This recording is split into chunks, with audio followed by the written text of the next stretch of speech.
Hindi ko po iuulam sa kanin itong aking pinipritong hipon at tokwa. Gagawa po tayo ng salad. Pero kung maaakit kayo na gusto nyong iulam sa kanin, bahala na po kayo. Pinarisan ko po ito ng napakasimpleng sarsa na inilagay ko bago ko po ihain. Ako, simpleng-simple, masarap. Nilagyan ko po ng konting cornstarch at saka 7-Up itong hipon.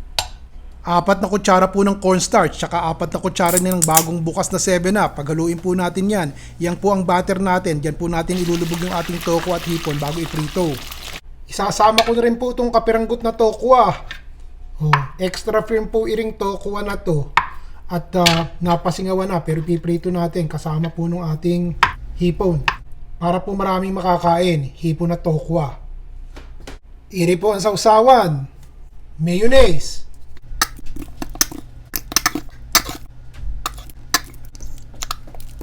Lagyan po natin ng honey. Pamintang durog. Kung gusto niyo pong maglagay ng sesame oil, bahala po kayo. At saka po natin ilagay ito. Kung meron po kayong dayap, lime, gayatin niyo po yung balat. Yung berde lang, wag po yung puti. Dahil mabango po yun pag inilalagay sa mga ulam. Konti lang, naaamoy ko na, ang bango-bango Oh. Yung ating ginayat na dayap, balat ng dayap. Haluin po natin yan. Siyempre po, mas mainam kung sariwa. Tapos hugasan nyo at malamig po ang mga gulay na isasahog natin dito sa salad natin. Ang tawag po din sa lechugas na ginamit ko yung romaine lettuce. Hiniwa ko lang po ng maliliit. Kahit nga kamay ang gamitin nyo pag pirapirasoin. Ayos lang.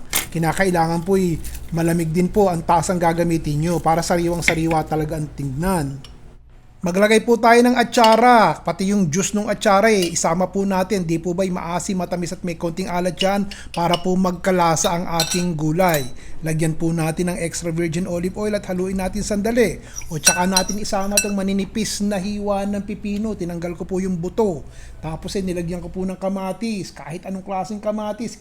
Ito po yung tinatawag na cherry tomatoes na hiniwa ko lang po sa gitna. Tsaka natin isama yung mangga. Ang mangga pong ginamit ko is maniba lang. Yung po bang matigas sa labas, pero yung loob hinug-hinug ng konti, may konting asim at konting tamis. Haluin po natin yan. Lagyan po natin ng black sesame seeds kung meron kayo.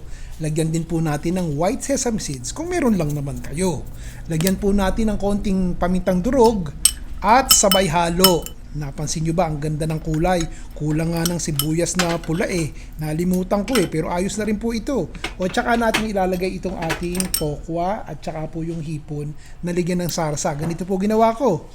Patuluin nyo po muna yung mantika galing dun sa pinagprituhan. Pagkatapos kung kakain na kayo, tsaka nyo po isama tong sarsa nating ginawa. Huwag nyo isasama ng maaga kasi po magiging malabsak yung tokwa at tsaka yung hipon. Ngayon, lagyan po natin ng sibuyas na mura, cilantro, o kaya na may kinchay para talagang magandang tignan at nakakadagdag din naman ng lasa yun, di po ba? O tsaka natin isama dun sa ibabaw ng ating gulay na ginawang ensalada. Napakagandang tignan, sariwang-sariwa, hindi na kinakailangan magkanin. Si Ron Bilaro po ulit at maraming salamat.